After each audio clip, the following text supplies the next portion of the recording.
24 दिसंबर 2024 साल पेंशनर दिवस मना करके हम सब हुए निहार।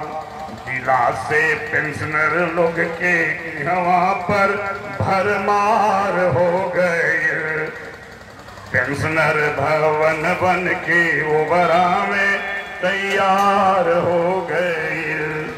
धन्य है त्रिवेणी बाबू धन पेंशन परिवार। धन्य है रामचंद्र बाबू अध्यक्ष पद लिए समार। अध्यक्ष सचिव जी के सपना सब साकार हो गए। पेंशनर भवन बन के ओबरा में तैयार हो गए। भवसागर का रत्न वही है जिसमें कुछ निर्मलता हो। धन्य पुरुष है वही कि जिसका नाम जगत में चलता हो। और न तो जीवन ओकर से चिहे में बेकार हो गए। पेंशनर भवन बन के ओबरा में तैयार हो गए। श्रीमान अजीत जी बड़े सुजोग उद्घोषक, नम्र स्वभाव चमकता चेहरा और हम सबके पोषक। हमारा क्या हम नहीं किए हैं, पढ़े साल के उनके लिए लिखा है कि हमरा बीकल जी के भाषण रसदार हो गए। पेंशनर भवन बन के ओबरा में तैयार हो गए। भरत जी परमेश्वर बाबू बड़े हैं उत्साही। पांडे जी जो कुछ कह देते कभी न करते नाही। हरदम मनवा इनकर संगवाला तैयार हो गए।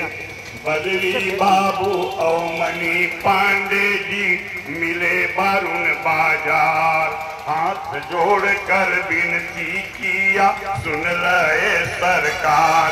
सबके आवे से मोर संगवा तैयार हो गए।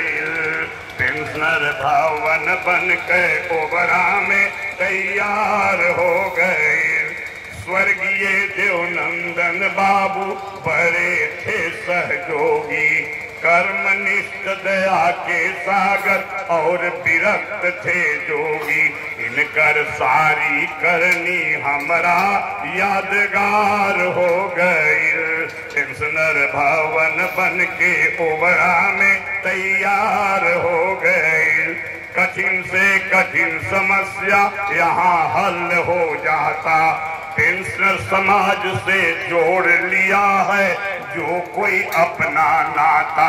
अरे घर बैठे उनका भाव से बेड़ा पार हो गई। घर बैठे उनकर भाव से बेड़ा पार हो गई। कविता को समाप्त करता अब सुनिए देकर ध्यान। हाथ जोड़ सबको प्रणाम कर सुनिए भगवान।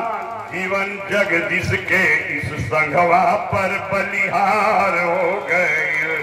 जीवन जगदीश के इस संघवा पर बलिहार हो गए। धन्य पेंशन समाज।